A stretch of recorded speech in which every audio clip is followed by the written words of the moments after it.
तो इस वीडियो को हम लोग शुरू करने वाले हैं कुछ अपडेट्स के साथ, जो कि काफ़ी इंपॉर्टेंट अपडेट्स हैं। फिर चाहे वो आयुष मात्रे की तरफ से निकल के आ रही है अपडेट, और एम एस धोनी की तरफ से बहुत ही इंपॉर्टेंट अपडेट निकल के आ रही है। तो चलिए मैं आपको पहले आयुष मात्रे के बारे में बताता हूँ। तो भाई जैसा कि मैं पता है, पिछले वीडियो में हमने बात करी थी कि आयुष मात्रे के जो स्कैन्स है वो होने वाले हैं मंडे को। उसके बाद हमें पता चलेगा कि भाई कब तक वो बाहर रह सकते हैं। पहले तो इनिशियली खबर निकल के आई थी कि भाई 3 हफ्ते के लिए बाहर रह सकते हैं, लेकिन फिर जब स्कैन्स हुए उनके, तो डरावनी खबर सामने निकल के आती है कि आयुष मात्रे आईपीएल से बाहर हो चुके हैं। और उसको चेन्नई सुपर किंग्स ने भी अनाउंस कर दिया है। आप जाके उनके पेज पे कहीं भी चेक कर सकते हैं। तो भाई अब उनके रिप्लेसमेंट की हम लोग बात कर लेते हैं, क्योंकि हमें पता है कि भाई पिछले वीडियो में मैंने आपको बताया था कि अगर Chennai super kings pure batter ना लेकर एक ऑलराउंडर को साइन करने की कोशिश करे जो कि नीचे बैटिंग कर सके, फिनिशिंग कर सके, तो हमारी टीम के स्ट्रक्चर के लिए ज्यादा बेटर होने वाला है। अब इसके बाद मैं आगे करने वाला हूँ, जब चेन्नई सुपर किंग्स के बारे में बात करूंगा कि भाई क्या लैग कर रहे हैं हम लोग और क्या इंप्रूवमेंट्स हम लोग कर सकते हैं इस पूरे सीजन में, कि एक बार हम लोग कम बैक कर सके, सोच तो सके कम से कम। उसके बाद मैं आगे करने वाला हूँ। उससे पहले एम एस धोनी की बात कर लेते हैं। तो ये भी कह सकते हैं बहुत बड़ा plus point Chennai super Kings के लिए हो सकता है, क्योंकि एम एस धोनी ने कीपिंग स्टार्ट कर दी है नेट्स में। इससे पहले जब वो प्रैक्टिस करने आते थे तो सिर्फ थ्रो डाउन्स लेते थे, यानी कि जो फंसा के बॉल फेंकते हैं उससे, मतलब एक्चुअल बॉलर्स भी बॉलिंग नहीं कर रहे थे। अब उन्होंने बैटिंग करना शुरू कर दिया। ओवरटन के सामने वो बैटिंग करते हुए दिखाई दिए, मैट हेनरी के सामने वो बैटिंग करते हुए दिखाई दिए। और जो सबसे मेन चीज है वो है कीपिंग। जी हाँ, एम एस धोनी कीपिंग भी कर रहे थे प्रैक्टिस में। सबसे बड़ा पॉजिटिव साइन है। जब एम एस धोनी मतलब मूड में होते हैं, जब वो गेम के लिए फिट होना चाहते हैं, तभी वो कीपिंग वूपिंग स्टार्ट करते हैं। और एक्चुअल बॉलर के सामने भी प्रैक्टिस उन्होंने शुरू कर दी। तो इसका मतलब डेफिनेटली वो फिट हैं। और रेव स्पोर्ट्स के एक जर्नलिस्ट ने ये भी बताया कि भाई वो रनिंग भी कर रहे हैं। तो ये एक बहुत बड़ा पॉजिटिव है, क्योंकि हंसी ने इसको एक एक्सक्यूज के तौर पे यूज किया था कि भाई एम एस धोनी को रनिंग भी बैक एंड में करनी पड़ेगी, तो वो कितना फिट है उसके ऊपर डिपेंड करता है। लेकिन अब उन्होंने जो है रनिंग भी स्टार्ट कर दी है, कीपिंग भी स्टार्ट कर दी है, एक्चुअल बॉलर्स के सामने बैटिंग भी स्टार्ट कर दी है। तो इसकी पॉसिबिलिटी बहुत है कि भाई मुंबई इंडियंस के खिलाफ वो रिटर्न कर सकते हैं। अब उनको कैसे फिट करेंगे उसकी बात तो हम लोग अगली वीडियो में करेंगे, जब हम लोग प्लेइंग 11 की बात करेंगे। लेकिन अभी आपके लिए कह सकते हैं खुशखबरी है सभी सीएसके फैंस के लिए इस बुरे मतलब टाइम में, कि भाई एम एस धोनी वापस आ सकते हैं मुंबई इंडियंस वाले मैच में। फिर एक और छोटी सी अपडेट जो कि हो सकता है आपको पता ही हो, कि भाई स्पेंसर जॉनसन ने भी जो चेन्नई सुपर किंग्स का कैंप है वो ज्वाइन कर लिया है। अब ये खेलेंगे कि नहीं उसके बारे में हम लोग कल बात करने वाले हैं, लेकिन ये एक इंपॉर्टेंट खबर है कि भाई स्पेंसर जॉनसन ने भी ज्वाइन कर लिया है चेन्नई सुपर किंग्स का कैंप। अब हम लोग आगे बढ़ते हैं, बात कर लेते हैं जो मेन वीडियो, जो मेन टॉपिक है, कि क्या सीएसके अभी भी क्वालिफाई कर सकती है, और कर सकती है तो कैसे कर सकती है। लेकिन उससे पहले हमें ये जानना काफी इंपॉर्टेंट है कि भाई सीएसके के साथ जो चल रहा है वो क्यों हो रहा है। मतलब ऐसा क्या है कि भाई हमारी बैटिंग इतनी सॉर्टेड थी, हमें इतना कॉन्फिडेंस था अपनी बैटिंग के ऊपर, और वही हमें इस समय लेट डाउन कर रही है। तो सबसे पहले हमें जो मिस्टेक्स है उसके बारे में जानना काफी इंपॉर्टेंट है। उसके बाद ही हम लोग उसका सोल्यूशन क्या है वो आपको बता पाएंगे। तो चलिए शुरू करते हैं बिना किसी देरी के। तो देखो, सीएसके की प्रॉब्लम को मैंने 3 पार्ट्स में बांटा है।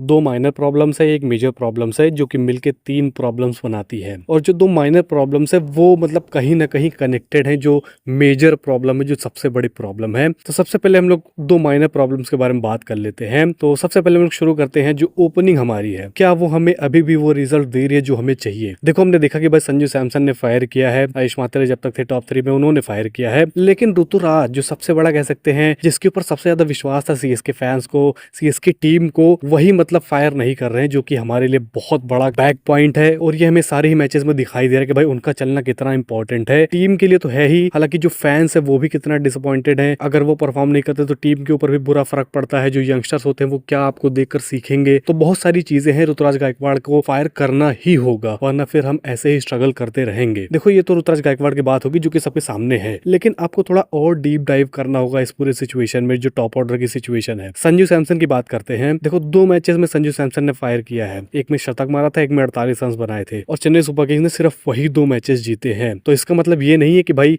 सिर्फ एक खिलाड़ी अगर मारता रहेगा तो ही हम लोग मैच जीतेंगे। कम से कम टॉप 3 में 2 खिलाड़ी को मारना ही होगा, तभी जो आपका पॉजिटिव रिजल्ट निकल के आएगा। और अभी तक जो मैचेस हमने जीते हैं 2, उसमें आयुष मात्रे और संजू सैमसन 2 ने फायर किया है, तब हमने मैचेस जीते हैं, और ऊपर से अच्छी शुरुआत हमें मिली है। तो अभी भी टाइम है चेन्नई सुपर किंग्स के पास, अभी भी 8 मैचेस बचे हुए हैं, अभी भी कह सकते हैं ऋतुराज गायकवाड़ को टाइम है फॉर्म में आने का, और जो आयुष मात्रे को रिप्लेस करेगा उसको भी फायर करना पड़ेगा। तो अगर टॉप 3 में से हमारे 2 प्लेयर्स चल जाते हैं तो मेरे हिसाब से कह सकते हैं जो हमारा रास्ता है वो और आसान हो सकता है। फिर आगे बढ़ते हैं, बात कर लेते हैं मिडिल ऑर्डर के बारे में। तो भाई जिस तरीके से musical chair Chennai super Kings खेल रही है हमारे मिडिल ऑर्डर के साथ, मैं क्या ही बात करूं, किसी की पोजीशन कहीं पे फिक्स नहीं है। चलो मैं मानता हूं सिचुएशन के हिसाब से भेजना चाहिए, ये वो है, बहुत सारी चीजें हैं, लेकिन आपने एक भी मैच में ऐसा नहीं किया कि भाई जहां पे स्पिनर्स ज्यादा थे वहां पे आपने शिवम दुबे को भेज दिया हो, या फिर जहां फास्टर की जरूरत हो वहां पे आपने सरफराज या फिर टिवॉल्ट ब्रेविस को भेजा हो। एक भी मैचेस में आपने इसको एकदम अच्छी तरीके से पिन पॉइंट तरीके से एग्जीक्यूट नहीं किया, हमने देख लिया है। तो आप वहां भी पीछे रह रहे हैं। फिर किसी के अंदर ऐसा लगता है रोल क्लैरिटी नहीं कि भाई किसको किस टेम्पलेट पे खेलना है। हमने पिछले मैच में देखा जहां से हमें मोमेंटम पिक करना चाहिए था, हमने अपना मोमेंटम सारा छोड़ दिया और जो रन रेट का प्रेशर है उसको हम लोग और बढ़ाते गए। अगर उस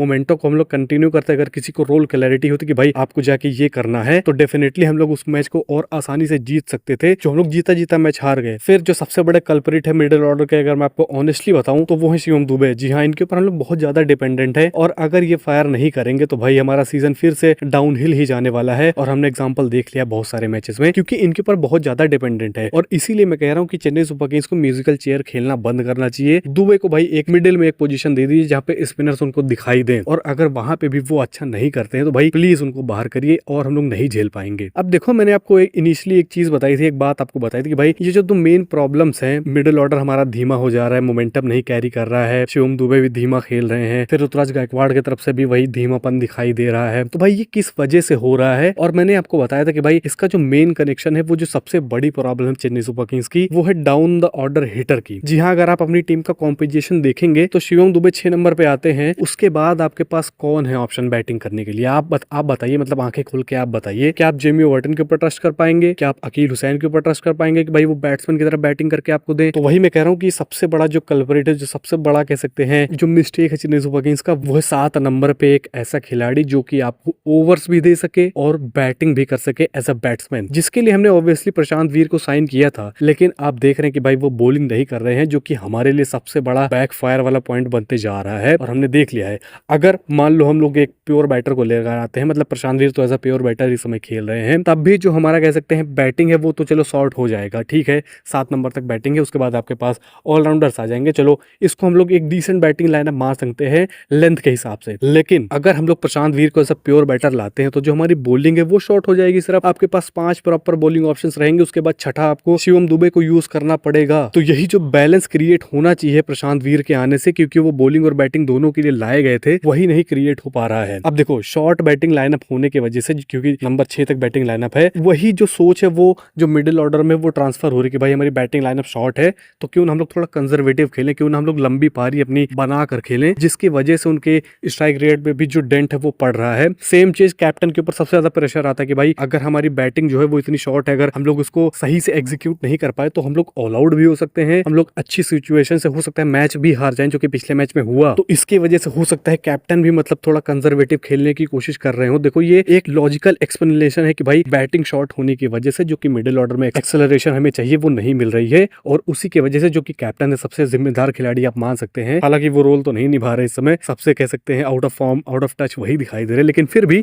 एक मेंटल प्रेशर तो रहता है कि भाई 6 नंबर तक बैटिंग, अगर मैं जल्दी आउट हो गया तो भाई क्या होगा हमारी बैटिंग लाइनअप पर। तो सबसे बड़ा जो कह सकते हैं कल्प्रिट है सीएसके के डाउनफॉल में या फिर अच्छा ना करने में, वो है नंबर 7 की पोजीशन, जहां पे आपको एक ऑलराउंडर चाहिए था और एक ऑलराउंडर और इन्हें साइन करना चाहिए था, जो कि चेन्नई सुपर किंग्स ने नहीं किया है ऑक्शन में, और जिसकी वजह से हमें इस बार भी मतलब बैड इफेक्ट है वो हमें अभी तक झेलना पड़ रहा है। और ये जो बैलेंस है अगर वो क्रिएट नहीं होगा तो ऐसे ही चेन्नई सुपर किंग्स फंसी रहेगी, वो डेफिनेटली आपको आने वाले मैचेस में पता चल जाएगा। अब इसको सॉल्व कैसे कर सकते हैं, ये एक बहुत बड़ा सवाल है। तो मैंने आपको शुरुआत में एक चीज बताई थी आयुष मात्रे को लेकर कि भाई अगर हमें चांस मिला है एक ऑलराउंडर साइन करने का आयुष मात्रे की जगह पे, तो क्यों ना हम लोग उसको कैपिटलाइज करें। फिर चाहे अभिनव मनोहर हो जो कि डाउन द ऑर्डर बैटिंग और आपको लेग स्पिन प्रोवाइड कर सकते हैं, फिर चाहे महिपाल लुमरोर हो वो भी आपको दोनों चीजें प्रोवाइड कर सकते हैं, या फिर कोई और हो चेन्नई सुपर किंग्स की नजर में, उनको आप लेकर आइए जो कि आपके लिए ज्यादा बेटर ऑप्शन हो सकता है मेरे अकॉर्डिंग। आप बताइए आपका इसके ऊपर क्या सोचना है, क्योंकि यही एक खिलाड़ी हमें चाहिए जो कि इस गैप को फिल कर सकता है और टीम में बैलेंस प्रोवाइड कर सकता है। तो ये मिस्टेक्स है और मेरे हिसाब से ये सोल्यूशन हो सकता है। आप अपने सोल्यूशंस प्लीज कमेंट सेक्शन में बताइए, भर भर के लिखिए, और ऐसी ही एनालिसिस वाली वीडियोस हम लोग लाते रहते हैं। सीएसके फैंस प्लीज भाई, अगर आपको वीडियो अच्छी लगे तो प्लीज लाइक जरूर करके जाइएगा, हम लोग को थोड़ा मोटिवेशन मिलता है, और सब्सक्राइब भी करके जाइएगा जिससे और वीडियो बनाने का हम लोग को मोटिवेशन मिले। तो प्लीज ये दोनों काम करके ही जाइएगा, और टेलीग्राम ज्वाइन करना बिल्कुल भी मत भूलना, आपको डिस्क्रिप्शन में लिंक मिल जाएगा, कमेंट बॉक्स में आपको लिंक मिल जाएगा, कहीं से भी आप ज्वाइन कर सकते हैं। तो चलिए फिर मिलते हैं आपसे अगली वीडियो में, तब तक के लिए बाय। कल वीडियो आने वाली है चेन्नई सुपर किंग्स की प्लेइंग 11 के ऊपर, तो प्लीज हमसे जुड़े रहिएगा, सब्सक्राइब करके ही जाइएगा।